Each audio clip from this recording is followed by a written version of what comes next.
Hey, this is Russell, and I work at the video store, the place that we can all go to once a week whenever it is movie night. Interesting people pop in to rent something, and we go through the films that they've loved across their life. And then when the store is quiet, I chat to my buddies about the films that we're watching on streaming platforms and out in cinemas. We're here to help you figure out what you can watch. All right, let's start the show. Let's open up the shop.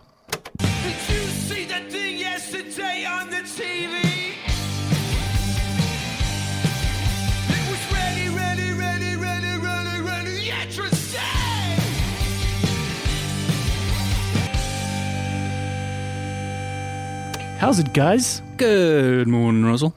How you, G-Force? Right on yourself, dude. G-Force 5. Hey, Russell. And we got Gaddy. How you, Gad? I'm pretty good. You pretty good? Pretty good. Pretty good. Can we talk about your tooth? Yes. Okay, we'll get into it. Gad lost his tooth the other day. Oh, no. Today on the video store, a good friend of ours, Andrew Orkin, is going to pop in to rent something. He is a dude myself and Gad know. You did a song with him. We recorded something with him the at one point. first version of Mo Money. As Short Straw. We also went, played a show with him. We went to Bloemfontein. He filled in for Tom once. Yeah. Do you remember that? It was a very weird night. Oh my goodness. Yeah, that was Andrew. Yeah. I want to talk to him about it. But what Andrew has done with his life, he's a South African. He went to Wits with us. He studied music, but then he went over to New York. He went to NYU, and he has started the most incredible career for himself as a composer. Cool. For movies, for cinema. And I really want to get into that with him. I'd love to hear the process of how someone wakes up every day and gets to do this with their life, how they go about it, what, that classic internet thing, which is what does your mom think you do? What do you actually do? Yes. What do your friends think you do? I always find that interesting, especially when it comes to something that isn't as kind of 9 to 5, or it isn't as easy to kind of comprehend. Yeah. But a lovely dude, and we'll get into it. But yeah, welcome to the video store, everyone. For those who are unfamiliar, we've got ourselves a lovely day here. Andrew's going to pop in a moment, but afterwards, please stick around where myself, Gad, and Graeme are going to chat about what we're watching. There's a handful of stuff. The Holdovers is now in cinemas. We're screening it at the Bioscope. Yes. And it's a lovely, delightful, heartwarming film, which I want us to talk about. There's Griselda, which is the Netflix biopic limited series, which is on Netflix. There's a handful of things. There's a whole bunch of new trailers, some exciting films coming out. So yeah, we'll get into it. But I want to chat about the fact that Gad lost his tooth the other day. So I'd knocked it out at the end of last year. So it was already loose. No. So this was like in October, November. I bit into a speckled egg and the tooth just came out. Oh my lord! So for all of those who don't know, we're not working at the video store. We're not playing keyboard. For Short Straw, Gad makes candy. Yes. He owns a company called Gaddel's Candy Company. We stock them at the Bioscope. He's building himself a candy empire. So is it linked to the fact that you taste and eat candy all the time, Gad? I mean, candy. It was hard rock candy. It was a competitor's candy that did it. Oh, no. My candy won't break your teeth. So, but into speckled egg, it came out. It was on a Sunday morning, and I had an Adventure Man show on the Sunday. I'm like, no, I'm cancelling the show. I can't do it. This is like your front tooth, like your big front tooth. Yeah, it was. I actually broken it when I was like 8. My father opened the door. Okay, but we can't hear the whole history of the tooth. Okay, anyway, it came out, and I went on Monday. I got it sorted out, and I had this temporary for a while. Okay. And I noticed dial back to last week Saturday when we are playing a show at the Irish. I bit into Pregorol, and next thing I noticed, my tooth was not in my mouth. Oh my lord! Not outside. Yes, he swallowed it. But this is the thing. I thought I swallowed it. Oh, do you think maybe you didn't? Well, I mean, I hate to admit it, but I was looking for it afterwards, and I did not find it. All right. Okay, we don't have to get into it. But shame, poor old Gaddy. Right. like is usually an upbeat, happy, enthusiastic dude. He was so downbeat and depressed because he's lost his tooth. And like I played with my other band is Crystal Park, which is like a country band. So it would have made sense to have that gig without the tooth. Yeah. So I was fully toothed for that show. But we do these payouts fairly regularly for the band when we can divvy up some money and every member of the band can get a little extra pocket money at the end of the month if we've played shows. And when I paid this one out, I was like, let's call this one the new tooth dividend. And look at this. Hey, you're looking great. So you can smile at customers here at the video store. Yeah. Absolutely. And you can smile at Andrew as he comes in to visit, but then you guys are going to do some work, hey? There's always something to do around There's here. always something admin. to do. I love admin. Okay, you're going to go do some admin. Alphabetize the action section. Oh, there you go. Okay, you're going to go alphabetize the action section. All right. All right, let's do this. Okay, this is Andrew Orkin popping in to rent something. How's it, man? Doing well, dude. Nice to see you. It's been a very long time. I feel like it's been a long time, but also not a long time. Like time has become a weird thing. You're right. Yeah. I've noticed that in my life, we no longer have those like long, lazy days. Yeah. They just don't exist anymore. I mean, I feel like I have some long lazy days and then they just turn into long lazy months. And then I'm like, oh, suddenly I'm 35 and, you know. How old are you now? 35. 35. Yeah. And Okay.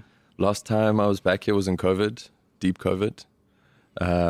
Came here with my now wife. And we had to get Congrats. married very quickly because I was banned from going back to the States.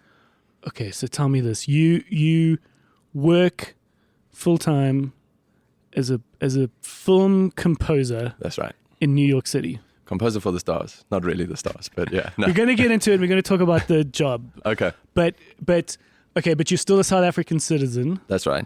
And so when you wanted to get married, you needed to come back to get married here? Yeah, so we were actually here on holiday. Okay. And then Uncle Joe Biden, Omicron was discovered here. Yes. And then Uncle Joe Biden said, all right, South Africans can't go back Okay. to America. And I'd like jumped through all of these loopholes. I got like a special visa that said like, oh, Andrew can come back to America even if they close the borders. And the immigration lawyer called me and was like, that's null and void. Because you're South African, because you're because South this is African. a South African virus. This is a South African virus. You're kind of Okay. screwed. You can't Okay. go back. So we were sitting on the beach with my parents in the Eastern Cape, and I'd actually just proposed 2 days before. So the timing was kind of perfect. Yeah. And called Mike Wright. I don't know if you remember Mike, the drummer from Zebra and Giraffe, Yes, yes. who's now a priest. Oh, yes. And I was like, hey, dude, what are you doing tomorrow? He was like, I'm kind of free. I was like, well, do you want to marry me and Chelsea? And we flew back to Joburg, and it was like a huge runaround, going to the US consulate, then going to a lawyer to like get a prenup, to then go get passport photos. Mike came over to the house. Why was it a rush? Why did you make it a rush? We had a flight back to the States in 2 days. Okay. And we were moving house was the whole thing. So we had to like push it through. Also, everything closed. But It's you weren't. December. But you're saying you weren't allowed back in the States. Unless I married an American person. Interesting. So if I was just the exact same person, Yeah. married to an American, I was somehow not you were viral. somehow able to get back in. Yeah. Okay, but on your own. No. Okay. Did you propose to her with that plan in mind, or was No. it okay? Yeah. So it was like you'd propose because you love her. Yeah. We'll get married sometime. And also won a green card. Yeah. Okay. Okay. And then so you had this crazy wedding. Quick marriage, and turned it around in 24 hours. And then we got back on the plane with like a handwritten marriage certificate because we hadn't even gone to Home Affairs. It was like Yeah. December, like everything's closed. Yeah. And we are cheekily, we're like, okay, well, we just got married. Let's try and get upgraded to first class. So we go to the Pull people at the the front. H card, baby. Pull the H card. Go up to the front desk. You're like, look, we just got married today. Like, can we get upgraded to first class? They're like, no, we can't really. Anyway, so we re-enter the States. And it's usually like a big mission for me to re-enter. Like, they ask me 1,000 questions. Who do I work for? Yeah. What are my How big intentions? is your business? How big is my business? Yeah. How much money do I have in my bank account? Yeah. What's my mother's maiden name? All sorts of stuff. And we just kind of walked in, and I was like, that was too easy. Like, something's amiss here. Yeah. So we walk in and we're waiting to connect. I think we're in Atlanta. We're waiting to connect to LA. They call me to the front desk. They're like, Andrew Orkin, come to the front desk, and I'm like, oh shit, we're getting upgraded. Like, this worked. So I waltz up to the front, and it's just 2 guys from Homeland Security with cuffs, and they're like, Mr. Orkin, give us your passport. We're on the phone with Washington, D.C. We're deciding whether we're going to deport you. Oh, shit. So they just like take my passport. They're just taking photographs of every page of my passport. So I text my one-day wife, and I'm like, come to the front desk, bring the marriage certificate. Where's she? Just in the back of the line? She's just, waiting to board the plane. So she also thinks we're getting upgraded. So she like waltzes up to the front, all stoked, like, hey guys, how's it going? Just like put her hand in her face, like, ma'am, don't talk. And take all the photos of her passport like 15 minutes later. Eventually they realized everything was okay and let us on the plane. But if I got deported, I'm banned for 7 years. You do not fuck with those dudes. Yeah, no, serious. Jesus. Yeah. Okay. All right. So here you are back again. That was the last time. This time has been less tumultuous for sure. Okay. Yeah. So you get to wake up every day. Mm-hmm. Most days, yeah. Most days, to write and perform the score for movies. Yeah. So let's just talk about that. What did we study?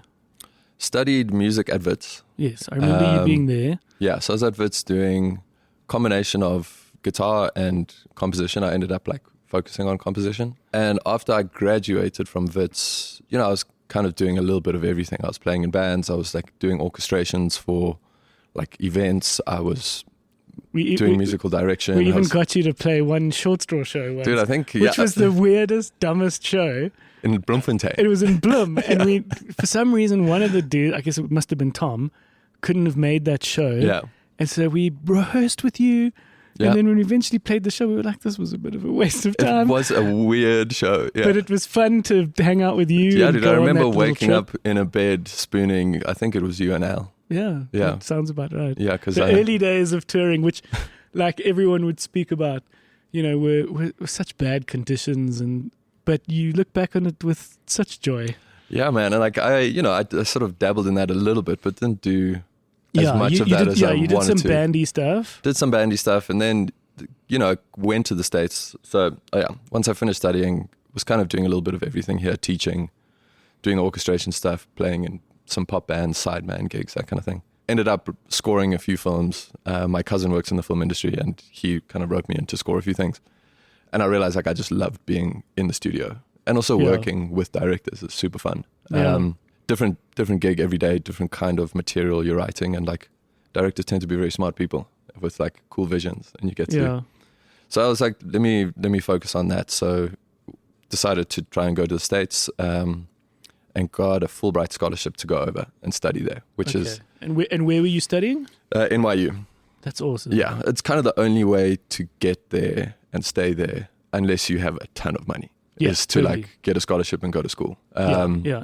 Because then you can get a visa and stay and you're keep going to working. meet people, and you're going to work. Yeah. You're going to meet the directors and the students alongside you, and then you're going to go up together, right? And that was like the main reason. Because I don't know to go. how else you could start. I don't know how else you could just arrive and go, "Hi, everyone. Hello, I do can this." I score your films for The free? best is to start at that grassroots varsity level. I'd say most of the people I work with, I can still kind of trace back to NYU at some sort of foundational stage.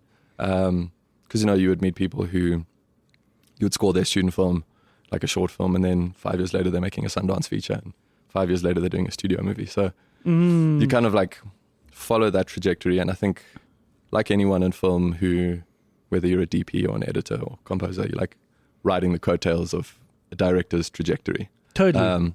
No, well, they also are only there because of all the people that they've had in their team. So, it does go hand in hand. Yeah, we were actually talking about this yesterday. So, sort of two kinds of directors in that sort of regard of like, some directors are like, well, I directed the people who made the thing. And some people are like, well, the people I brought on are the reason the thing is what it is. Yeah. And it's two different schools of thought. And I find working with different directors. One's a bit more humble. Yeah. And a bit more loyal in that they like call you back and you work with them repeatedly because they realize you're a part of their vibe now. Yeah. Where sometimes it feels like you're just a hired gun. People bring you on and move on to someone else. Yeah. I must say, so when we were at Wits, there was an NYU exchange program, and I gravitated to those students every year because they just fascinated me. There were people that were living and studying in what we can agree is the greatest city in the world. And they were giving up 6 months to come to Joburg. Yeah. So I was like, I want to meet you. I want to get to know you. And I loved hearing them talk about the way that they were approaching their film school and just their mentality. Like, for example, the Wits kid was like, all we got is a set of redheads and this kind of camera. It sucks. We're going to make a sucky movie. Yeah. Where the NYU kid is like, I'm working 3 jobs to get an extra camera and an extra light. And you're like, oh, that's the difference. It's like the one has just this bigger mold. And then they were also saying that, like, they have professional actors that would line up around the corner to audition in their student film. Yeah. And I think that kind of stewing in the beginning of your career where everyone is like coming up together, whether it's actors and like, you know, the same thing can be said for actors, like student films I've scored. I now see these actors like in big things. Yeah. And everyone was just like kind of at the ground level fighting together to like get somewhere. And how did you find that fight? Are you able to survive in that kind of quite tenacious fighting environment? Could you handle it? It is. I mean, in the beginning, American people are like South African people tend to be quite modest. Yes. If you're really good at something, you tend not to say it. Yes. No, Where exactly. American people, if you have no idea what you're doing, you still are the loudest person in the room. Yeah. And that really like caught me off guard when I first got there. I was like, wow, there are all these brilliant people around me, like flashing there. And then after a while, I was like, wait, most of these people are full of shit. Yeah. And I realized that actually just being a nice person gets you pretty far in that kind of arena where, you know, the standard in New York is that everyone is good. Yes. It's like, if you're not good enough, just leave. Like, you're not going to last very long. It's too expensive. So when everyone is good, the sort of differentiating factor becomes like, are you cool to hang out with? Like, do I want to sit in a room with you for 12 hours? Yeah.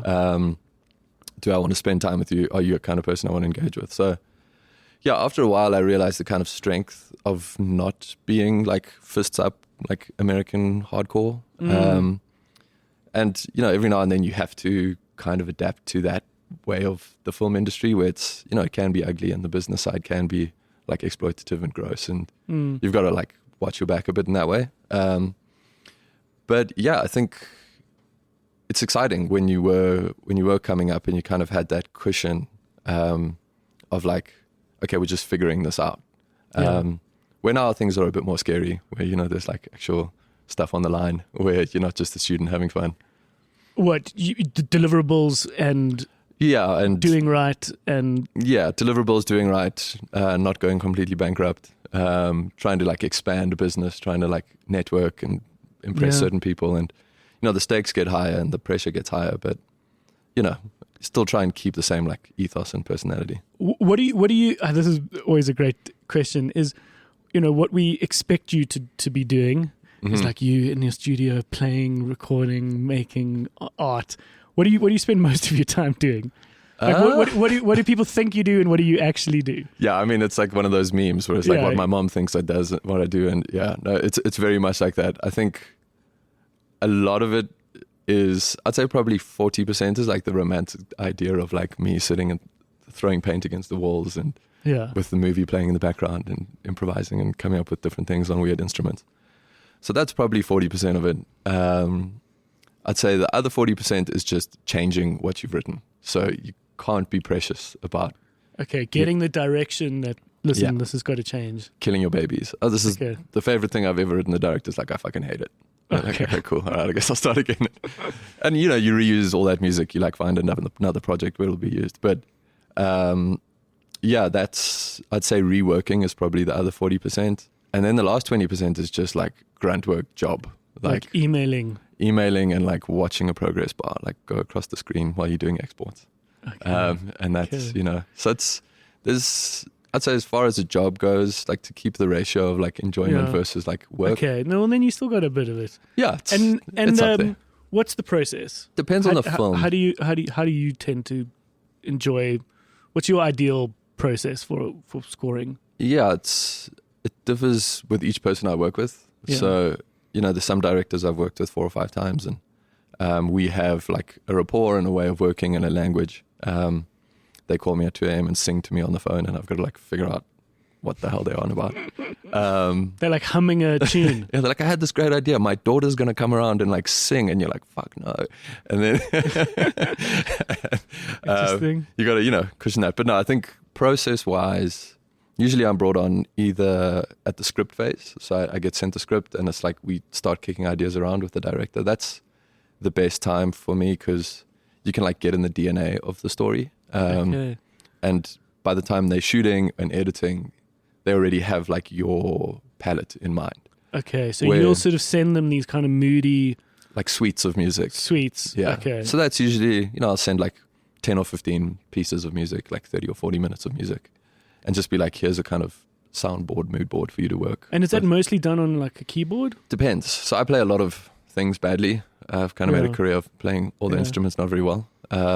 And plugging weird things into other things to try Because and make weird sounds. it's amazing these days that you can get like a full orchestra Oh, yeah. out of these sound pads on a keyboard. Oh, yeah. There's a So lot of you that. can turn this. You can make a full score just on a keyboard. Yeah, and I kind of gravitate away from that sound. I try to do more like small ensemble, textural, Okay. intimate sounds as opposed to like the big, sweepy stuff. Okay. A lot of it would be synthesized, especially in the initial phase, because Okay. if you're going to hire musicians to come and record stuff and the director is not feeling it, you don't want to spend all that money up front. So you'll like Okay. sketch it out with MIDI on the keyboard. And sometimes in the initial phase, you need to bring an instrumentalist to record stuff, or I'm recording all of it. And yeah, send it to them, ask for like honest feedback, like what are you feeling, what are you hating, what are you liking? And that's cool, so that they've got something to sort of paint their ideas and their imagination as they get Yeah. started, which is first prize. 'Cause Which then is you're first there prize. from the beginning. Yeah. Okay. And sometimes, you get the first cut and they put it in and it's like, well, it's not really working. Okay. It is great when it does work. And, Yeah. I've just finished up a Netflix thing where like, I'd say 90% of what I did prior to seeing the film is in the film. Oh, cool. Other times it's not the case. And sometimes I'm brought on like right at the end. The picture's locked. They've edited, they've shot. They're like doing color and then they're doing music. Oh, really? yeah. Coming in right at the end. Right at the end and like a crunch. Like you got 4 weeks. We need to finish this. How do you find that one? It's a different bag because often they've put score in there. So there'll be temp score that they've usually gotten so used to that they kind of love. Okay. So you're battling with the music that's in there. You're trying to like spin it into your own vibe. You're trying to like bring your voice to it. But then also they have an idea already of what it sounds like and they've kind of fallen, it's called temp love. They've like Yeah. fallen in love with the temp score. So that is different. What is nice about that is there's kind of a deadline. You're like, Yeah. I'm coming in for 4 weeks. We're going to knock this out and then I can get on with my life. Mm. Where the other ones, it's like these projects can keep going for like 6 to 8 months, Okay. kicking stuff around. So yeah, it's different. And yeah, like looking back at my work, I think both have yielded good results. Like there's not a favorite way. Either works. Okay. Yeah. But you've been busy, eh? Most Instagram is deceptive. At least it's felt that way. Yeah, I mean it's definitely seasonal. It's like a weird thing where a lot of stuff you finish like only comes out a year later. So Yeah. it'll be in a festival, and then after the festival it gets distribution. So like I'll finish working on something in 2020. It'll only go out in like 2022, and that's when all the press happens and makes you seem like you're all fancy. But no, like been pretty consistently busy in the last couple of years. Like COVID was tough, and then the strikes were tough Yeah. too. That was the strikes. I think, obviously not worldwide, were more tough, but for the industry, worse than COVID. I felt. Yeah. Well, what did you do? What could you do? Documentaries. Okay. So documentaries kept going.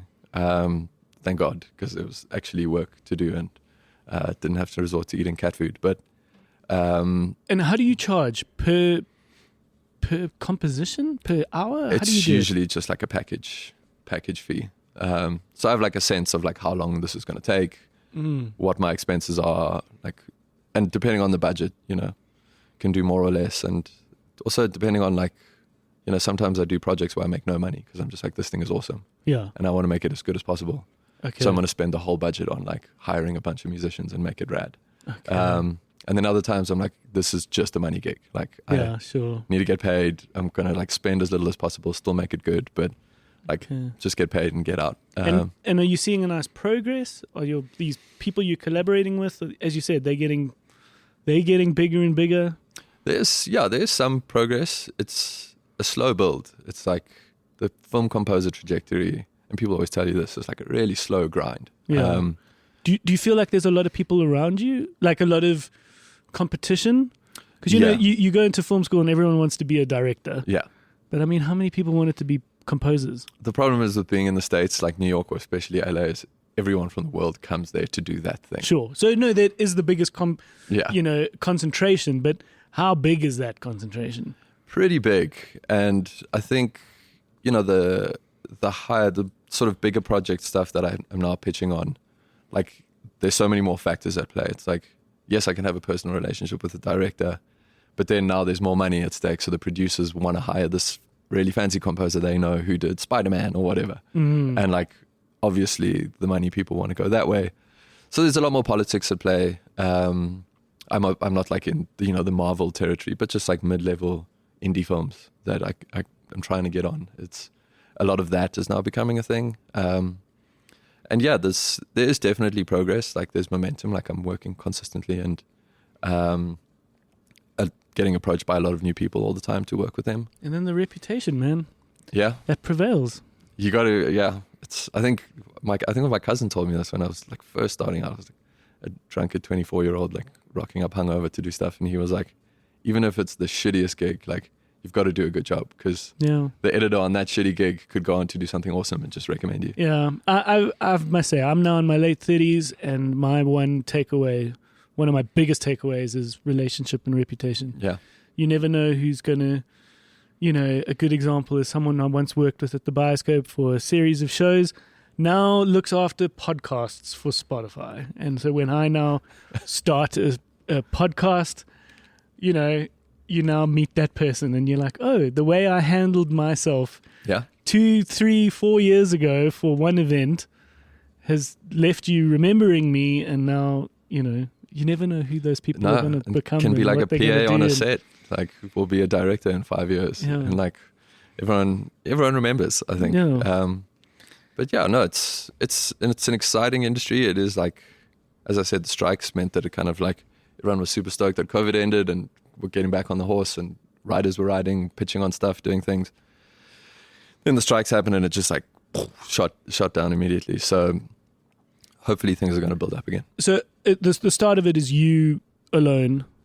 You can write music in your underpants, and then more often than not my underpants. Yeah, and then quite often you're bringing in other musicians to then play the parts. Yeah, once you've figured out like the sort of germ of the score, like what's the kind of like nugget that's the sound of this particular movie, whatever instrument that might be, whatever, like not necessarily an instrument, can just be like a set of textures or sounds or so yeah, I just did a project at the beginning of last year about the invasion in Ukraine, and we took the sounds of, there was like a sound artist in Ukraine who like went to the battlefront and recorded all the sounds literally on the battlefield. He was like in helicopters, like sounds of tanks, gunfire, all that stuff.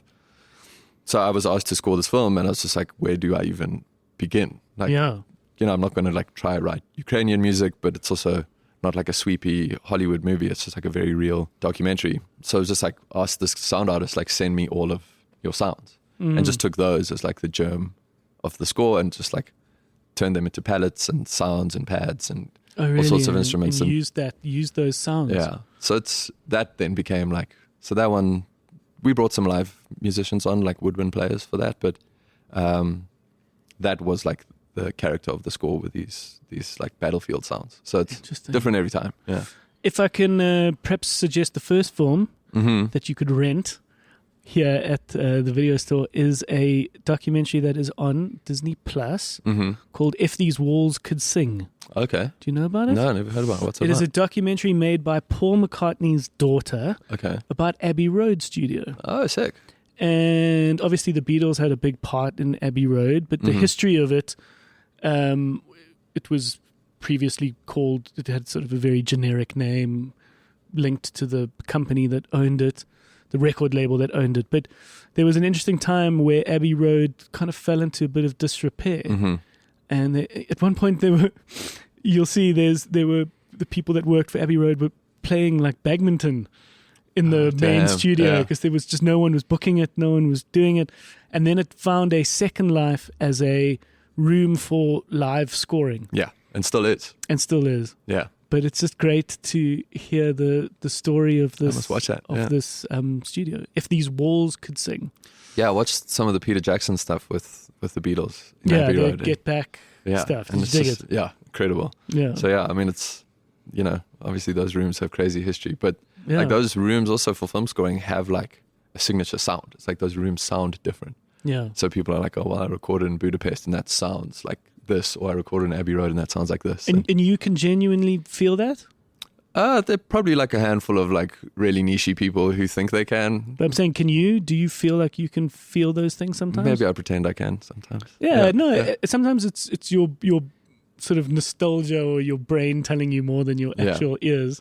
And that's a big thing with a lot of the scoring stuff you do is like you're doing these like minute details and Yeah. you're just like, the sound of a piano or like what room you're recording in. And at the end of the day, you're like servicing a movie. It's like, is this going to make a difference to Tom, Dick, and Harry in the audience? Yeah. And there's so many like subtle things that maybe only you and the director will ever know are Yeah. there. Yeah. You like to think that subconsciously these things are affecting the audience. Yeah. And I think often they do. But yeah, there's lots of these little finicky things that you like really obsess over Yeah. that then get like buried under a fight scene that, Yeah. no Yeah, one yeah. ever really hears. So yeah. Are you very conscious of score? I mean, that feels like an obvious question, but I mean, Yeah. can you just sit back and enjoy a movie? If I think there's kind of two instances. There's like if a score is like really out of the box, Yeah. I'm like glued to it. I'm like, oh my God, what's like All Quiet on the Western Front was one of those. Like Okay, I haven't seen it, but great score, like huge war movie, Yeah. but like not a huge war movie score, which just like throws you Okay. for a bit of a spin. But then other movies where the movies are just so good and like the meld is so good that I'm not even thinking. I'm just like basking in. Okay, you get to still enjoy it. Yeah, like a Past Lives or like an After Sun, those kind of movies where it's just like a perfect little package. Yes. I'm not even like thinking about like, oh, that's a great like panning shot or like I love what the score's doing there. I'm just like Yeah.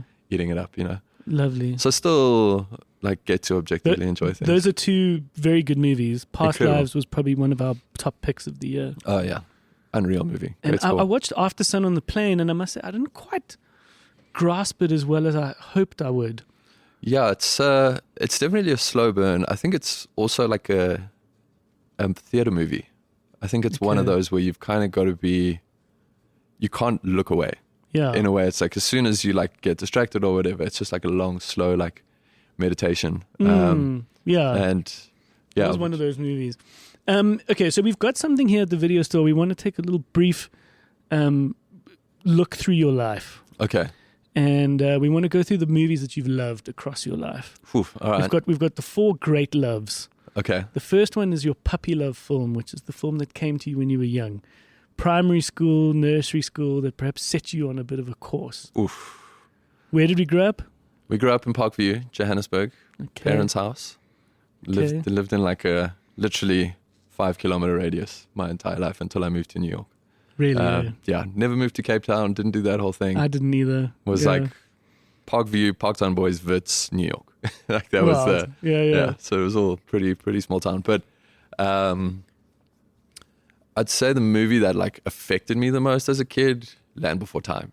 Okay. Like I don't think I truly, when you're a kid, you're sad about stupid shit. And I was Yeah. just like, oh well, my cornflakes are soggy. Like I'm really sad. yeah. And then you watch Land Before Time, and there's like the Petrie, where are you scene, yeah. and then it's like, oh, that's what being sad really, I really don't is. remember the nuance of the story. I just remember it being really Oh, my- sad. To this day, like I will shy away from watching that movie because it's emotionally like tumultuous. I'll avoid it. Okay. So getting a good grip on how movies can affect you Yeah, came to you quite early on. yeah. And the drama and the emotion of it. Yeah, I wouldn't say it was a fun intro. I mean, Lion King kind of had the same. When Mufasa dies, that has the same Yeah. kind of effect. Okay, no, But it's not a Land movie I Before Time. watched a ton. When you were a kid, you had like that videotape you like burned through. But it was the one that you said. And this is what I always find interesting is the film that you say first. Comes up first, yeah. Okay. I remember there was also another one called All Dogs Go to Heaven. Oh, that's right. Also, it was just like, oh my God, what the fuck are we doing? Don't bring dogs into it. That's always my problem. Like, why you got to bring a dog in? Yeah. Then over in high school, we've got the High School Crush, which is perhaps something a little more dangerous, a little more experimental. Look, I'd like to say I was like early film connoisseur and like thinking deeply about stuff when I was an idiot when I was in high school. No, we all were. I think like Van Wilder or some shit like that was probably the thing I watched the most. Okay, like, good. Nice little fun, stupid, raunchy comedy. Like in like the American Pie world of like teenage testosterone idiocy. That was definitely Did you watch Trainwreck? Yeah, Trainwreck, the documentary about the '99 Woodstock. Oh God, yeah, great doc. And it was interesting how they pinned the culture of American Pie to that time. They were like, don't forget that these movies were being made at this time. And like everything that was not wrong, but everything that was in those movies. Yeah. And how that sort of bred a particular culture. But also like our perception of it from here, if you were talking like Woodstock 99, like Rage Against the Machine, all of that stuff, we were like, fuck yeah, this is like an anti-establishment festival. Yeah. But it was just like a bunch of bros being gross, headbutting each other, like, and it was kind of a letdown to me watching that. It's like, I had this idealized idea of like American music. I remember watching Woodstock at the time, like seeing that footage and going, it's just wild and dirty. Yeah. But like, you don't think about how bad it was. And also just like the gross capitalist American and it was weird that all those bands were as big as they were. Yeah. And that was the biggest question was why were those bands as big as the boy bands? Yeah. And it's one thing to have them, you will always have a Limp Bizkit. Yeah. You will always have a Rage Against the Machine. You'll always have the kind of punk bands that go against the perfect boy bands. Yeah. But they were never as big. Yeah. They like capitalized on that. These like, guys anti-vibe. were 300,000 people in a music festival big. And I think there's like... It's interesting. And why were they so big is the question. Yeah. Why was American Pie as popular as it was? Yeah, it's just a weird time in all, like none of that stuff has aged well. Like, no, like a glass of fresh milk. Like the Indian dude in Van Wilder. Oh my God, Oh God. Oh yeah, I forgot about that when I made that my choice. No, it's not necessarily a choice. It's what was there, but it's it's interesting that it was that kind of man, that sort of time as well, I think for both music and movies is like such a seminal phase for us. And now that's like nostalgia. I was like sitting next to like two 21-year-olds recently, and the one 21-year-old said to the other 21-year-old, I just found this great old record, Green Day Dookie. Yeah. And I was like, that was my first CD. Like that was the first CD I ever like saved up $100 and I went to Musica and like bought that and like played it on repeat. Yeah. And I was like, Green Day Dookie can't be like an old record. But then I thought about it and I was like, okay, so for these kids at 21, Green Day Dookie is the equivalent of Jimi Hendrix for me in terms of time between. Oh, really? Yeah, and then I crawled into a ball and cried. Yeah. I was in this record store and we were talking about John Mayer because there was a couple of John Mayer albums, and I was like, and I said to the guy behind the counter, which one did you get in on? And I can't remember which one he said, and I said, yeah, I was there from the beginning, Room for Squares, the first album. And when was that came out? And we realized it came out, and there was this lovely person who also works behind the counter, this young woman, and we realized like she hadn't been born yet. Oof. And it's like, oh my God. Yeah. Yeah, I remember a friend of mine had a cutoff date. So you can't date anyone born after Nirvana, Nevermind. Like that's the cutoff date. For him, yeah. For him, yeah. That was like do you remember Nirvana, Nevermind? Like, if not, never mind, so lovely. Yeah. Okay, so we went to high school where? Parktown Boys. Watching a little bit of Van Wilder and one or two others. Then we went to Wits. And now perhaps Wits New York time is our next category, which is It's Getting Serious, which is, similar to the relationships that you would be having at that time. Yeah. Perhaps you're moving in, or perhaps you're spending a bit more time together. You're sort of playing more adult. I think playing more adult, opening my mind to things. You know. What kind of stuff came to you around then? I'd say on the older side of things, like Blade Runner and those kind of movies, I was finally like, oh, I can appreciate these. It's like my taste has grown into this kind of stuff. But and at that point, were you conscious of the Vangelis soundtrack? I think that was kind of what drew me to it, was just like this was the like insemination of like synth score. Okay, so when did that start? When did that bug start hitting? Obviously in varsity? Yeah, in varsity, I was like, I think I realized quite quickly in varsity that I wasn't going to just be like a jazz guitar player. I think I kind of realized that in the first week, where I was like, oh, you got to really love jazz to be a good jazz musician. Yeah, well, I also realized I didn't actually want to be a director. Yeah. There's got to be more to this industry. Yeah. And then that's the beautiful thing about varsity is you've got time to like stew on it and like figure it out. So I think for me, it was like, I love playing, I love improvising, I love like practicing. And it was like, how can I make interesting sounds? How do I make interesting stuff? How do I like try do new things? And that was kind of it, was I spent so much time like practicing stuff for school, and I would inevitably just start writing. It was like, okay, well, I'm practicing, oh, that's a cool little thing. Let me turn that into a piece of music.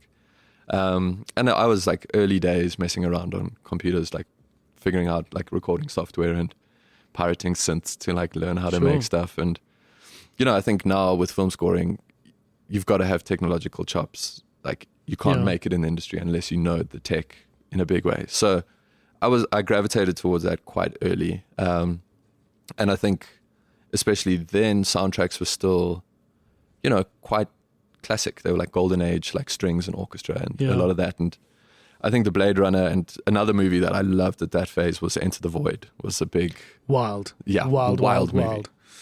We've got that poster. Anyone who comes to visit the Bioscope will see the poster that says I entered the void and all the signatures. Yeah. It's a very interesting movie for those who don't know Enter the Void. It's about 3.5 hours, 3 hours, 40 minutes. French director. The whole movie is through the eyes of the main character. So literally you sort of see his hands as he splashes his face. The screen blinks. And the screen blinks as he blinks. And he's a young American living in Tokyo. He's a drug dealer. And quite early on in the movie, he gets shot in the bathroom. And then his soul leaves his body.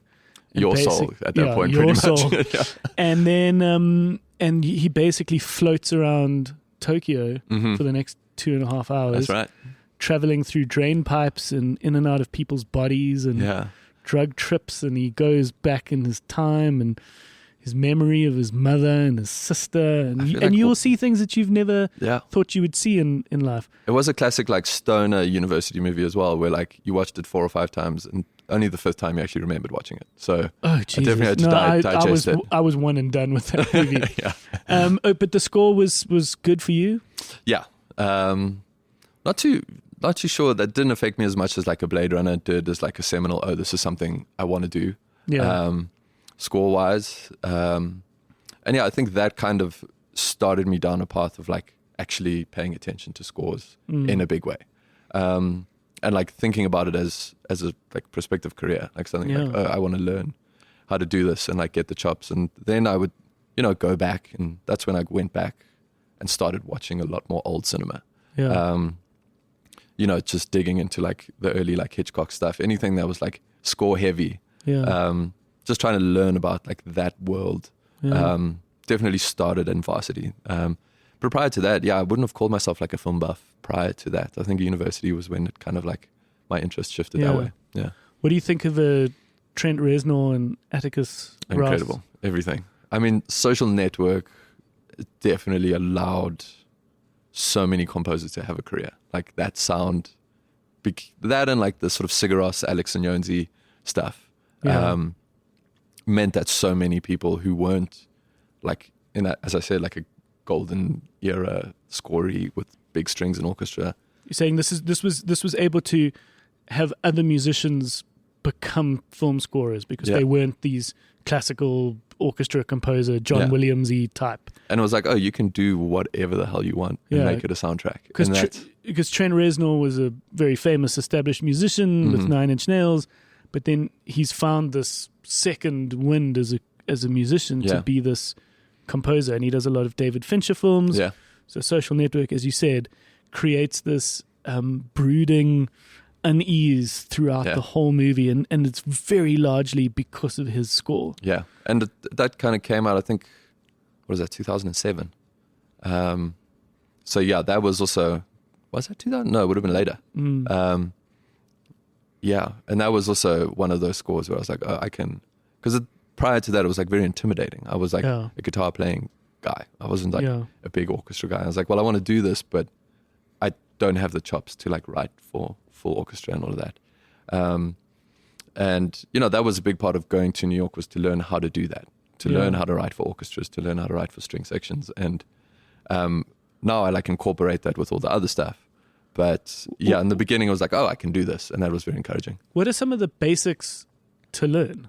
Because obviously there's music, there's the learning of music Yeah. and the help to create music.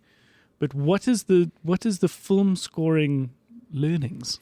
I mean, there's the technical stuff, which is all things you got to learn and then hopefully just digest and put in your subconscious. And, What is the technical stuff? you know, like how to write for an orchestra, learning like functional harmony, how different chords relate, how to get different moods out of different chords. And So that's the it's like music school. That's Yeah. the music school. like music school. So and I'd you then imagine put that all that's the back of the your head. main part. Yeah. And I'd say it's one of the parts, but if you want a career as a film composer, it's probably not the most important part. Okay, what are the more important parts? So once you've kind of got that, and I think anyone who is a good musician, like, and this is shown by so many band musicians who now go into film composing, it's like, okay, well, you obviously have an ear and you've got a vibe, and like Yeah. you can do this thing. And I think it's, for film especially, it's the relationship to the narrative, the characters, the emotional arc, and learning how to do that in a subtle way that's not already displaying what's on screen. If a character's saying something, the music doesn't need to say the same thing the character's saying. Okay. If the action is doing something, you don't need to back that up. What's the next layer of the onion? What's the emotional undertone? What is the character thinking while they're saying whatever Yeah. they're saying? And how do you convey that in music? And I think that comes with time and experience and working on a lot of films. Like, I look at stuff I did even 5 years ago and I'm like, damn, that was pretty on the nose. And you Okay. kind of learn how to like massage things in a way that complements the movie. Because at the end of the day, the movie is king. Like you're servicing the picture. Yeah. And I think, you know, a lot of musicians want to be loud and heard, and like my score needs and to yeah, like and you- blast through, you know? And you want to fill every scene. Yeah. Is that obvious? Who ultimately gets to decide when these things happen? Yeah. I mean, usually the director and the editor. The editor is kind of key in that as well. And they'll go, we need something here. yeah. This is when we need it. And then, you know, there's moments like we'll have what's called a spotting session at the beginning of a project where I sit with the director and we go through the movie scene by scene. It's like, what are you trying to say here? What's the music trying to say? What are the characters? What's the undertone? Where does the music start and end? Very basic stuff. And there are points where like I'll sometimes be like, actually, I think nothing. Like It would This be is- more powerful. it'll be more Ironically, powerful. Yeah. Yeah. And I think often directors are like so close to the project, they're not sure, like, is the scene moving fast enough? Like, is that emotion coming across? And sometimes I'll be like, I think the actors and the story and the writing are doing everything. Like, I don't need to do it. Like, I want to ruin it. Because I it's mean, amazing how there are some of those movies, often the more serious, arty, challenging films, often don't have a lot. Yeah. And then, ironically, the more cookie cutter, we really want you to feel this Christmas Feel movie. everything. Those are just filled with Yeah. plinky plonky, like In your face all in your the time. face all the time. Tell you what to feel, when to feel it. Yeah, they're just pushing those buttons where they're Yeah. like, feel it now, feel And it that's, I think I gravitate more towards the work where it's like, you know, you can do a full feature film that has 5 pieces of music in it. now. Yeah. But those 5 pieces of music are hella important. Yeah, when they come, you almost not even going to know they're there. Yeah. And, you know, there's some, I think the last Kaufman movie had like 1 piece of score in it in like a 2.5 hour movie. But like the you'd one never- that was made for Netflix. Yeah. What's it called? With Jesse Yeah. Plemons and Jesse Buckley. Yeah, yeah. Like very little music, but then when there was music, you're like, oh my God, this is No. the best. Yeah. We've got one last film, which is the film that you would settle down with, which is like perhaps your sort of all-time favorite. The film you would marry, so to speak. Have you met that film yet? It's just like a desert island film. Like it's the only film I've got to watch Somewhat, for the rest but of my it's just life. it's the one that you can keep coming back to. Okay. The one that's always there for you. Huh. Curious whether That is tough. whether you've encountered it. So many that I have encountered. Keep giving it a think. Yeah, I mean, is it like an accessible movie? Is it a movie that like I can watch in any mood? Like I can watch it if I'm like happy, because you don't want something too heavy, Sure, but it's just that one that's just that all time. like a safe zone. Mm. Yeah, I mean, You know, you've just recently gotten married. It's like it's that feeling. It's that one that you could just always keep have coming by your back to. side. Cure is a movie that I could just keep watching over and over again. Cure. Cure, I don't know Haneke, that. and it's Who made that? no, wait, sorry, not Cure. Okay, I take that back. That's way too heavy. A movie that I think I could just sit with forever is Ratcatcher, and it's a movie I've only watched recently. Oh, interesting. And it's a movie- Lynn Ramsey. And it's a movie that I'm just like, this is a perfect little package of movie. Either that or Phantom Thread, P.T. Anderson. Okay. I think I haven't seen Phantom Thread. Between Ratcatcher and Phantom Thread, I think I have to go Phantom Thread. Okay. Ratcatcher is set at a time when there was a famous garbage strike in Scotland, I think. I think it's Scotland. Mm-hmm. And we watched that film at varsity, and there was a point where I was like, are they even speaking English? Yeah. Because I watched it with subtitles on. Yeah. Yeah, you have to watch it with subtitles. These little kids running around Yeah. Scotland speaking with such thick accents. Yeah. It's a very beautiful movie. Lynn Ramsey went on to do lots of other stuff. Yeah. I think Piano. Ratcatcher is And she did... maybe a bit heavy for my forever movie. I think I'm going to Okay. settle with Phantom Thread. Yeah. Okay, that's what Yeah. old... Johnny Greenwood did the score. Okay. The Bear is like one of my favorite scores, I think, of all Okay, time. he came out of Radiohead. Yeah, and he, did There Will Be Blood, Phantom Thread. He's done like a bunch of P.T. Anderson movies. Yeah, Paul Thomas Anderson. Mm-hmm. And Daniel Day-Lewis was nominated. Did he win again? I'm not sure if he won for Phantom Thread. He should have if he didn't. And he was a fashion designer. He was a fashion designer with like this really like masochistic relationship with this woman who's like slowly poisoning him over time. And it's just like, it's a kind of movie that like you just hold your breath the entire time. It's like still and beautiful. And the score helped you do that. oh my God, the score is unreal. It's like, it's Johnny Greenwood from Radiohead, but he's doing like Debussy, Ravelli kind of like classical music. And it's just incredible. Okay. And it's one of those movies where like, that was kind of why I went Cure in the beginning. Is I was like, what movie can I keep? It's like a good song, listen to like, I know, a good Bob Dylan song and a new lyric will jump out at you every time. You're like, damn, I've heard the song 500 times and I've never noticed that lyric.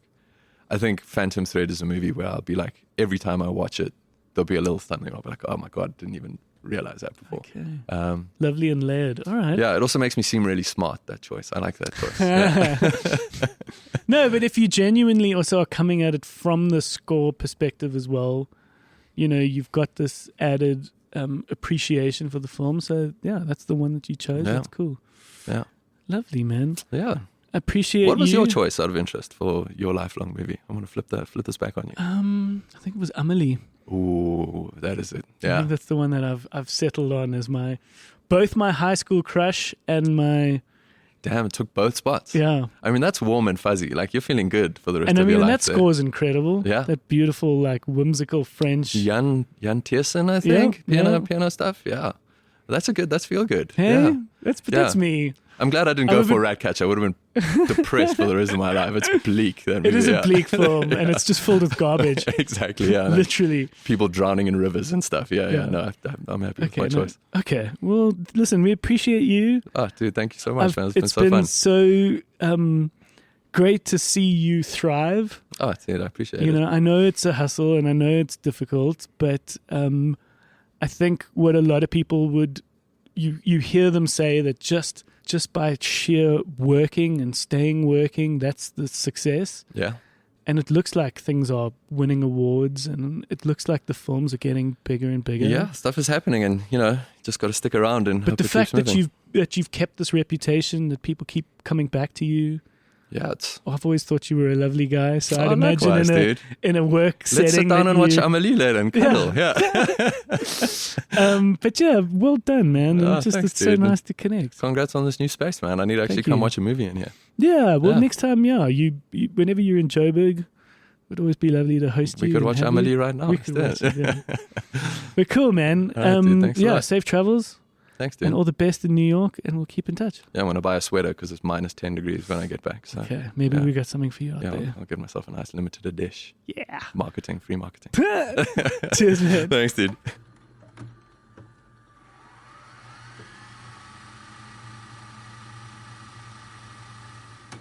Okay, what a lovely chat. Lovely to catch up with older Andrew, Mr. Andrew Orkin. Yeah, what a great guy. I dig Andrew. Yeah. And met his partner shortly thereafter, and she was amazing. Cool. And I hope she doesn't mind me sharing this, but there was this lovely moment where I went over and was showing them the bioscope, and I've got this picture which I greatly love, which is the picture of me with the Foo Fighters. Oh, yes. And it was revealed she's like a family friend of Dave Grohl's. Wild. And then I was like, it was so funny. My immediate instinct, like if I was 16, Yes. my instinct would have been like, oh my God, tell me everything. Yes. Tell me everything. But me as like in my late 30s, I was like, well, someone's got to be a family friend. I guess it adds up that it's you. Like her sister, or she's related to the woman who married him. Okay. So they sort of know each other. Interesting. But it was lovely. She validated the fact that he's a very nice guy, Cool. which of course we all know. But Yes. it was very nice to have met her. Did you know that even though he writes basically all the songs for Foo Fighters, he still splits the royalties for Oh, really? Yeah. That doesn't surprise me. He's such a gent. Yeah. Shit. Anyways. Okay. Well, nice to have you guys. Nice to have a day here. Yeah. I think perhaps let's kick off with the fact that myself and G-Force last week Yo. went to go watch The Holdovers. Yes. Which we can tell you about, Gad. Do you Yeah. know? Please, yes. I mean, I know a bit about it. I've listened to things. Cool. So quick back of the box. It's one of the Oscar films this year. Yeah. Paul Giamatti won a Golden Globe. It's nominated for Best Film. Davine, I don't know how you pronounce her name. Yeah, I was actually looking it up right now. Divine. It's like divine, but with like Yes. I don't think you pronounce it divine. She's up for Best Actress. I think Alexander Payne is nominated. Well, I Is Best it? I'm not Director? sure. Best script, definitely. But it's Best Script. Right. Anyways, it's a film set in the 70s. Yeah. Which is lovely because it's very authentically done in the 70s, Gad. So like the Miramax logo and focus features, even from the beginning, is done like in a cool 70s Oh, they did like a vintage style. Yes. Okay. And like And- focus features didn't even exist back then, so they had to make the Yeah. vintage Oh, logo for that's it. The cool. focus is very Yeah. new, relatively new. Yeah, so they made this cool vintage logo. And here we are in a sort of winter break at a very fancy boys' school. Paul Giamatti is a lecturer. He teaches ancient civilization. Yeah. And we're on the cusp of the break where he finds out he's got to look after the kids, the holdovers, which are the kids that don't go away back to their families. Yeah. They have to stay at the boarding school for this like 2-week period. So not only does he unwillingly have to do this job, we now meet the kids who have to do it, and our main character is there and has to spend the 2 weeks. And then I don't want to give too much away, but there's a point where basically it ends up being just the three of them, which is the student, the teacher, and then this cook who has to sort of look after and feed the kids for this period. So the whole Sure, film. she also isn't impressed that she's there. Well, she, funny enough, is going through her own stuff. Her son recently passed away, so she's like this grieving mother. Yeah. So nobody wants to kind of be there, and it's this fun, charming, heartwarming, Yeah. unlikely pairing, unlikely friendship. Everything kind of slowly unravels and gets revealed, and you really come to love these three over the course of this break. It's all basically in this one location, in the school. Pretty much just in the school. I mean, they take one or Mostly, two yeah. trips, but Yes. it's super well written. So for those who've missed the context, the writer and director is a dude called Alexander Payne, who is known for a bunch of films, one of which I really love called Sideways. Yeah. Election is my favorite. Yeah. Oh, So It's so good. this is a person who really understands script. So it's very witty. It's Yeah. got great banter. It's very heartwarming. It's Yeah. very dry. Because Yeah. it reads as a drama, but it's funny. That's his comedy. Yeah. So it feels like you're going into something serious, but it's filled with very, very, very funny throughout the way. Yes. So for me, in this kind of Oscar season where we are talking about things like Zone of Interest, Mm-hmm. and amongst others, a film like Holdovers is fun because it hits all the notes. Right. So it's something for everyone. Mm. I think everyone could appreciate it. Yeah, I love Paul Giamatti. Oh yeah, he's Could be amazing. anything. And he's really good So in this. good in He's this, got this yeah. kind of like wonky eye. Yes. But being a teacher, this kind of high school lecturer, he's got great words Mm. and great turn of phrase. What did Yeah. you think, Graeme? It took me a bit to get into it because I had to adjust to. It's also written like a movie from the 70s. Very much so, and it's made in such a way. So like Yes. the camera, the pacing, the Yeah. editing, it's Do you think made. it's shot on film? No, it's not shot on film. I want to get to that in a second. But I just want to say, like, the writing, I had to, like, get into this headspace of, okay, this is more like a John Hughes style movie almost, especially the way the young characters are written. Okay. I was going, this isn't the way people talk. And then I was like, okay, wait a minute, reset your brain. This is a 70s movie written like a 70s movie. Okay. You know, and then you kind of get into that, like, dialect that those films had. And he down to sort of the set as well. He said Yes. you can't just sort of get a new car from the 70s and it looks all fancy. He's Mm. like, the cars in the 70s were a bit fucked up. Yeah. So he's like, so everything about this movie, down to like the cars being weathered, Yeah. you know, everything feels quite weathered. Yes. But one of the few things I didn't really like about it is, so this isn't going to bother most people. This is like very subjective, but I'm looking at this thing going, okay, I know this is a digital projector.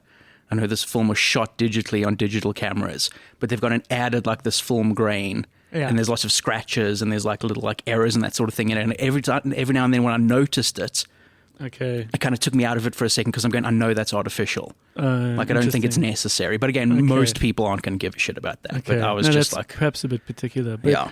But no, I think at this point, like if it pulls a heartstring and Yeah. when it needs to, you feel like I got a little pang of emotion. It was great. Yeah, it's very good. It's an interesting thing that you raise, just like how when you look at movies from the 70s and the 80s, how they each had this like way of communicating. Yeah, Like now it feels people have gone for very naturalistic approaches. yeah. But like what do you think the justification was back then? Because obviously in the 50s and the 40s, they all spoke in this very stagey voice. Yeah, I'm sure it was influenced by that at least. And I think something like The Graduate was the first kind of realism, then kind of moving into that. But it's still, you go and watch it and it's just like, people don't talk like that. Yeah, Yeah. No, Yeah. I think it's just an evolution as editors and as audience become smarter.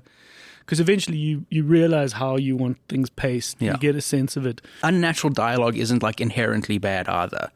Like, I don't think it's automatically a problem if things don't sound the way people actually talk. Because like we use the phrase every frame a painting. Like Yeah. every frame of your film should be, you should be able to put that up on a wall. So there's like an artificialness to that. Yeah. If it's really well done, it works. It's exactly the same thing with dialogue. You know, if your frame should be paintings, then your dialogue can be poetry. Yeah. But it has to be incredibly well written. Yeah. You know, Yeah. this The is a guy well that written did movie. The Newsroom, and he wrote on West Wing. That guy, Aaron Sorkin. Aaron Sorkin. Yeah. His dialogue is people do not talk like Yeah, that. but it works But it because works. it's like There's it's like, snappy and it's funny and it's witty It's and got yeah. these rhythms. Yes. Yeah. What's that very heartwarming TV show with the mom and the daughter?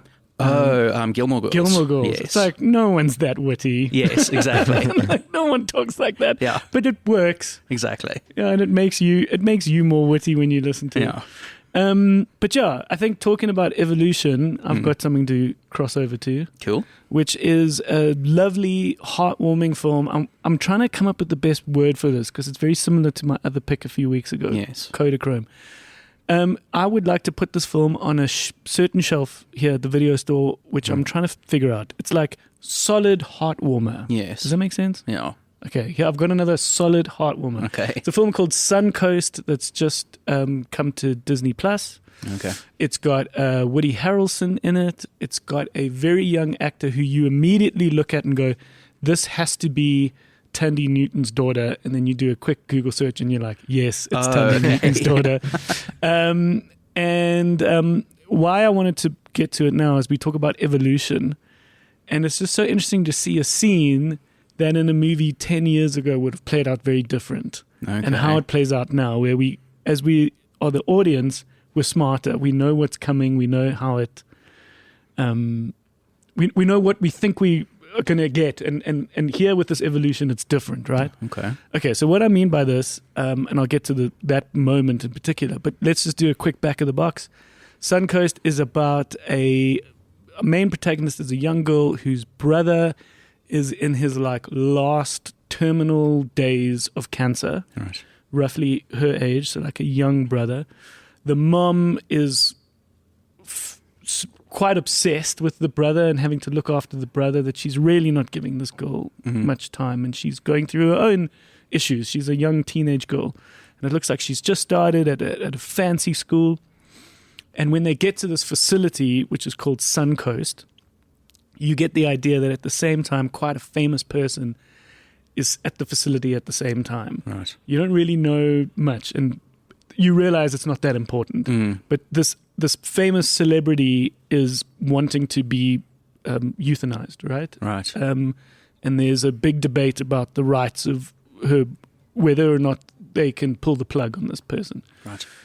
So there's all these people that are outside the facility protesting for life, like pro-life people and her fans and whatever. And one of them is a dude played by Woody Harrelson. And the young girl who's just there with her brother meets Woody Harrelson, and they form this kind of unlikely friendship in the last few days of her brother's life. But it's mostly about this girl just trying to make her way through life. She's made some new friends who are the popular girls. And there's this one scene where she goes out partying, and you're afraid that the mom's going to find out. Or they're at the house when the mom is staying at the facility with the brother, and you know the mom's going to come home. And why I'm saying it's just interesting that back in the day that used to be a big point of conflict. Right. You know, that was like a big moment. Oh my God, my mom's here. How do we hide? What do we do? Yes. You know, where this plays out how it would in real life, where it's like the mom catches, what the fuck's going on? Shout, shout, shout, angry, everybody goes home. Do you know what I mean? And then they got to get over it. Yes. But it's just interesting when you look back on that more situational comedy. And they made a big meal out of those in the past. You know, that was like what the whole of American Pie was underpinned by. Yeah. Just this like, oh my God. You know, where now it's like we quickly moved past that. It's something that can happen in the plot. Right. But anyways, it's a lovely, a little bit of a coming of age as she finds her voice. She gets more confident. She makes her friends. She grapples with the brother now dying. This relationship with her mom. Also, it's a bit heavy, but it's not too heavy. It's got some moments, and I think it's a good, solid watch. Okay, cool. And it's one of those it's a small film. It's about one person, just this center, just this one relationship. Yeah. And I think those moments are quite nice. And of course, they don't make huge movies. Yes. So that's why it's not in amongst all these other Oscar films. But it's a lovely, solid watch. Suncoast on Disney+. Nice. Cool. All right. Suncoast. What else are you guys watching? Well, I was forced to watch Trolls Band Together. Hey, Step Gad. So Corbin and obviously and Jess had seen 1 and 2, and I'm like, do I need to watch these two? And they're like, no, you'll understand. I was like, as soon as the movie started, I'm like, okay, I probably needed to watch the first two, but like nothing made any sense. Okay. It's cute, like it's kind of they're like a boy band, and then they can't reach magical harmony or something, so the band breaks up. Okay. Right. It's the weirdest thing. They're playing on stage, and next thing they're all like tied up. Like a string comes and catches them all, and they're dangling from the thing. And I don't know. As a musician, I was offended. But you are having to watch more and more kid stuff because you've got He's turning 8. He's turning 8, a little 8-year-old in your life, which is the son of your girlfriend. Yeah. And when do you get to see him? Every couple of weekends. Every couple of weekends you get him. Okay, yeah. And then you got to watch the troll movies. Yeah. So he's big in PlayStation now. We got a PlayStation and all the games now for him. So he's playing the Lego Movie game. Nice. Okay. Yeah. What's that like? It's actually really clever. You go around and you break things down and you build them up. And he's like, "Oh, I got to get on that thing, but I got to be a girl to activate this thing." And he's got to like turn into a girl, and it's But the literacy of kids, it's astounding. Yeah. How much they're evolving and learning. Yes. he's Okay. already like chatting to older girls on chat rooms, and Oh, lordy. his internet has been taken away. Oh, good.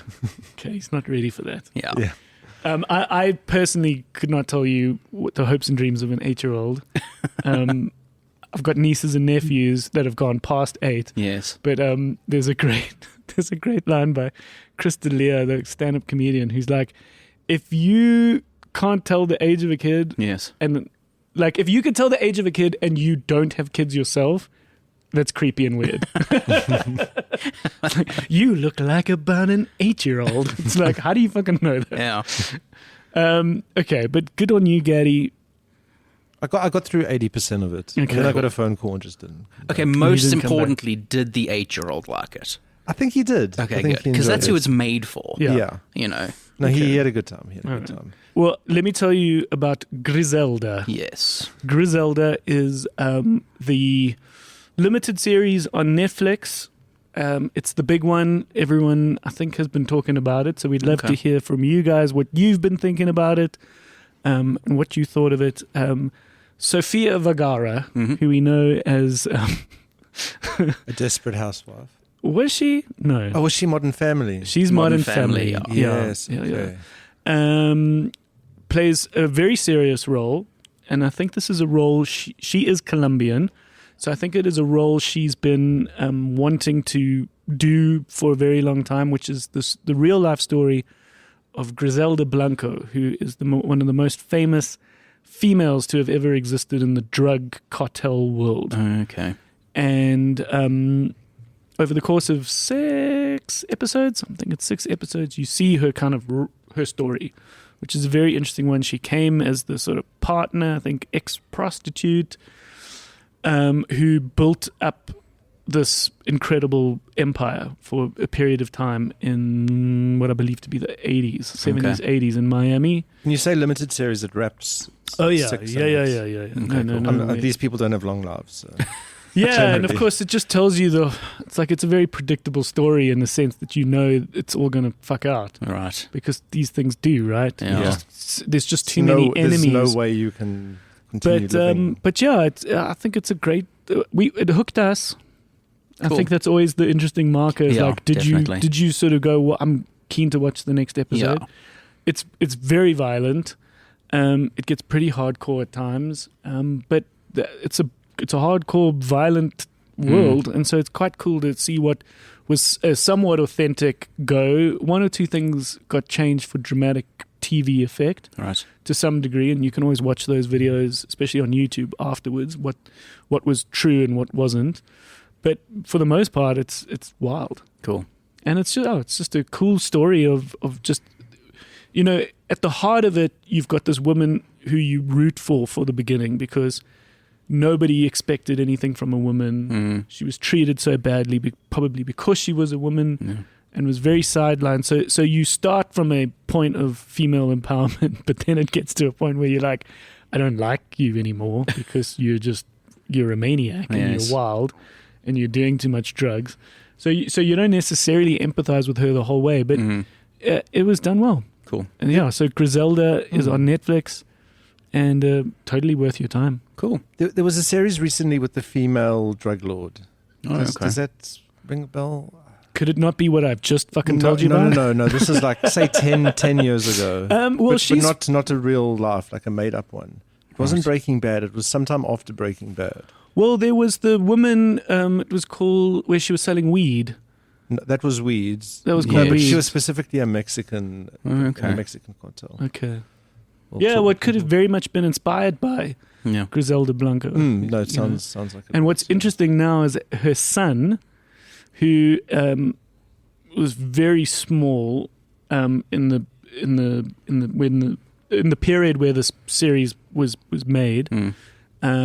is now a grown person and Okay. is suing Netflix and Sofia Vergara because Oh. apparently a lot of the intimate details that came out in the story were things that they never got compensated for, which I think is quite interesting. Is that there's public domain stuff, Right. but somehow I think the case they're wanting to make is that there was more intimate stuff that got put out in the show that they never received compensation for, which is very interesting. Okay. I don't quite know how that works and Yeah. what kind of case they might have. Right. But I find it interesting that, because I heard this the other day, that the moment you do get put into a certain category of person, then a lot of what is around you now becomes, if you're a person of interest, Right. then the legalities change. Interesting. Yeah, yeah. There was an interview with Stephen Bartlett, the guy who is the quite famous podcaster. Yes. He's talking about the fact that you sign away certain rights when you are consciously putting yourself like in TV shows Right, or yes. on TV and stuff. But of course now this drug dealer, Yes. didn't exactly give consent Yeah. to be a person of interest, but by virtue of perhaps the crazy, deadly cartel they created, Yeah. kind of makes them And stuff, I assume stuff that would have been in like newspapers and whatnot would all and then Like there's unless there's like something that's directly like not true, that's upsetting them, I don't think they really have a case. Yeah, it's an interesting one because Yeah, I also have no idea. I think it's an American term. I don't know whether South Africa's got the same legal term, but there's the term the discovery, be. which is all the information that forms part of these trials, and a lot of that discovery becomes public Yeah. Yes. for people to work through. So who knows? I think it's a cash grab Right. because here's your one chance. It's a little bit like the Nirvana baby all of a sudden getting like Yeah. some lawyer going like, that maybe you could sue for this. And Yes. it's like, oh, that sounds like a good idea. You put your pee-pee on the cover. Yeah, and it's like, maybe there's grounds for something. It's perhaps Who knows? But my instinct, which I think is interesting, is that when I heard this, I thought, okay, well, there's only a limited amount of time when anyone would care, Yes. because we are all talking about Griselda now, and if you Yeah. drive through the streets of Joburg, there's huge billboards about it. But in about 2 weeks' time, Yeah. it's like there's going to be something else. Exactly. Like Netflix is going to bring out another Griselda. Yeah. And so then you're going to lose your window, Yeah. which is interesting. Do you know about Gina Carano suing Disney? Yes. No, what's that? So she was in The Mandalorian. It was a Star Wars show, and she was Yeah. going to get her own show. And then she was like very anti-vax and made these comparisons. I remember her. Yeah. Yeah, and then Disney, they didn't even really fire. They just didn't No. renew her contract. Yes. That's and right. so now Elon said that anyone who got fired due to posting something on X, he'll help them. So he's funding her lawyers to sue Disney. But not only does she want to be like compensated, she wants to go back on the show, Yes. which I think is the funniest thing. They are. They're It's going to wild. write it back in. They Wow. aren't, though, because they're never going to win. Yeah, This is just but it's a little bit like a policeman finding something to arrest you for. It's like if they don't want you, they'll figure out a way. Yeah. They'll also just be like, we just don't want you on the show Yeah. anymore. We don't want this. Yeah, it feels Elon Musk is funding this because he has like a grudge with Disney now because they pulled advertising off of Twitter. Yeah, he told them they can go Yeah. fuck themselves. Jesus, In an it all interview. feels just They went very bye-bye. like, yeah. He's a villain. He's a movie villain. He's slowly turning into one. That Yes. John Oliver late night thing about Yeah. him. It's like, let's just not make him a villain, please, Yeah. because of how powerful the satellites are and all that. But turning to things that sort of were going to happen but not happened and got pulled, and I was very excited with the film coming out called Mickey 17. Mm. Do you know about this, Gad? I don't. Okay, so Mickey 17 is this film that's got Robert Pattinson in it, and it's directed by Bong Joon-ho. Yeah. Oh, okay. This is the I do know first this film one. he's done since Parasite. And Yes. it's English. It's an English film, Yes, and it's okay. based on the book Mickey 7, okay? And we'll get into the back of the box, but it was destined to come out in March, and now I'm privy to these release schedules with the bioscope, so I can see what's coming up and which distributors are doing it. It's now like off Yeah. the I'm sure because release of schedule. strikes, I assume. And so I was hoping that, the film's not going to be canned entirely, Yeah. but it looks like it's just going to be postponed because of the writer's strike. There was some stuff that they still needed to do on Yeah. it. But it's a very cool premise.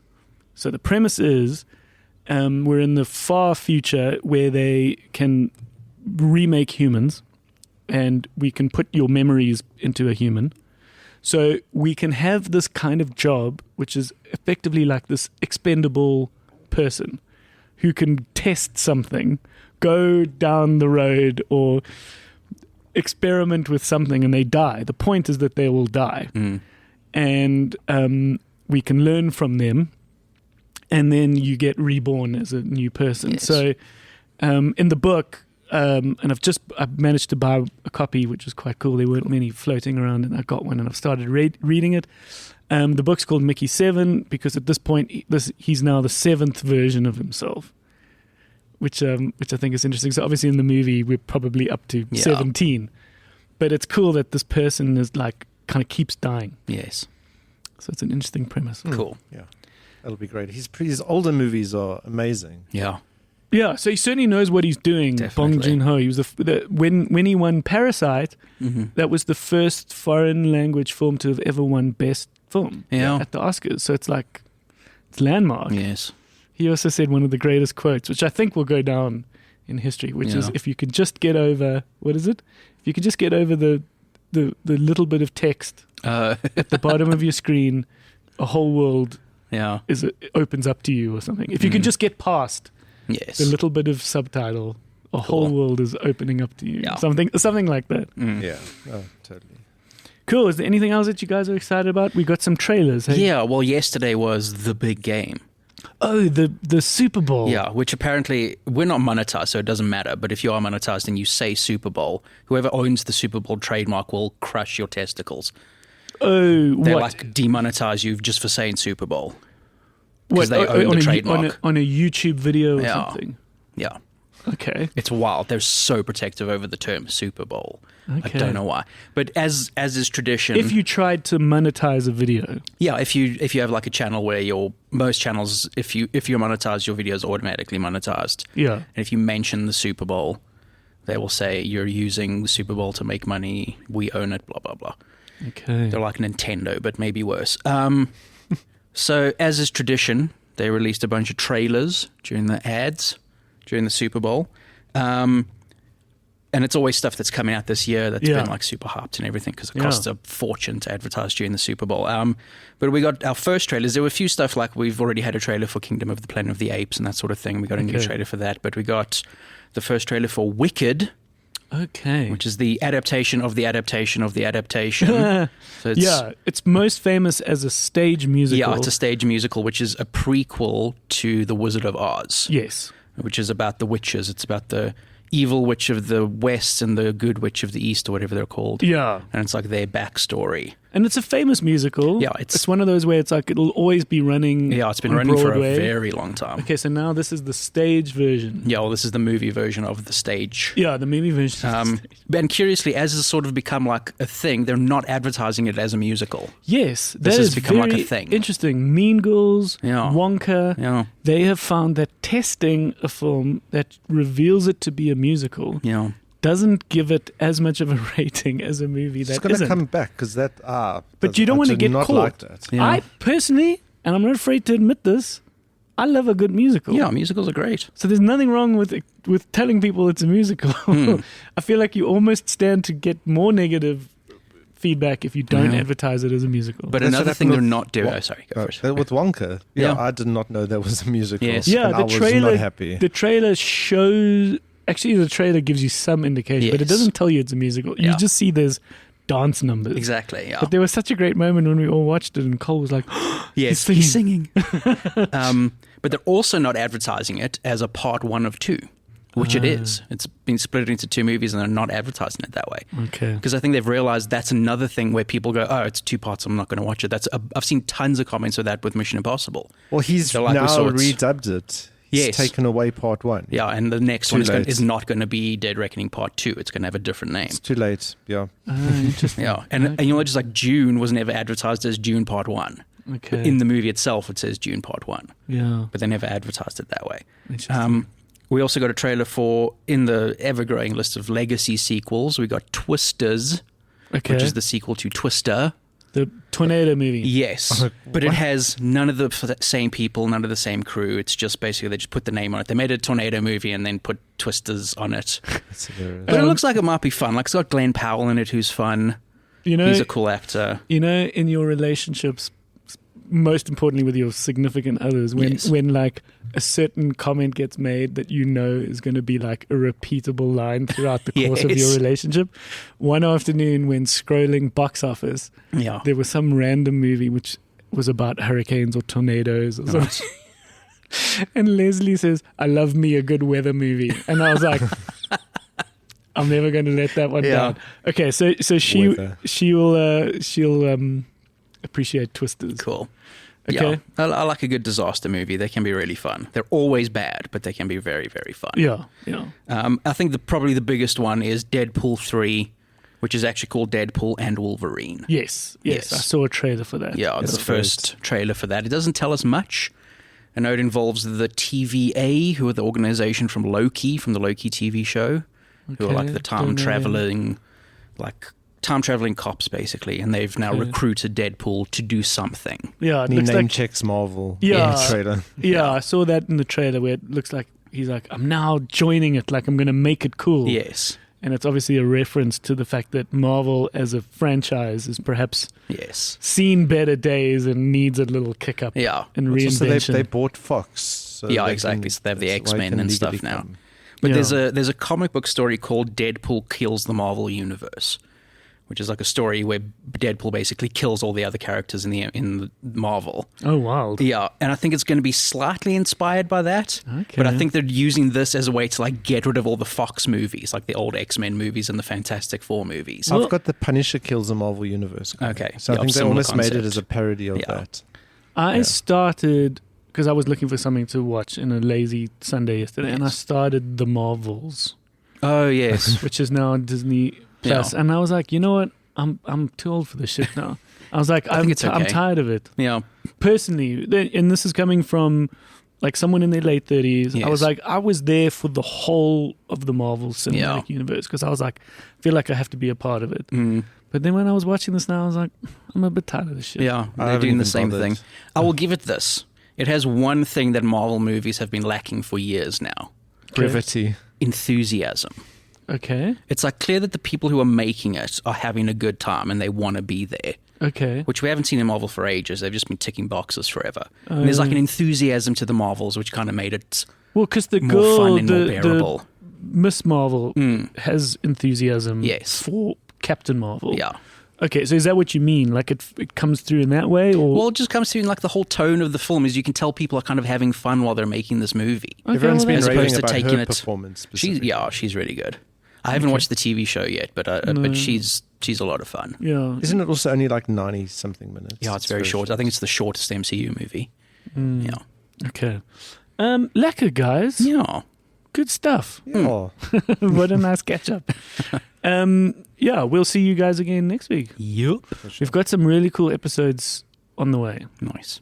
Okay. And I'm really excited about that. We got off to such a good start this year, and we banked a couple of really cool ones. So, yeah, all is good here at the video store. Thank you for listening thus far. Our home base is thevideostore.co.za, and we'd love you to chime in on Instagram and Facebook. Please post reviews. Mm-hmm. I'd love to hear what you're watching, what you think about stuff, and we can have little chats over there. And we hope to see you again next week. All right. Cheers. Cheers. Bye-bye.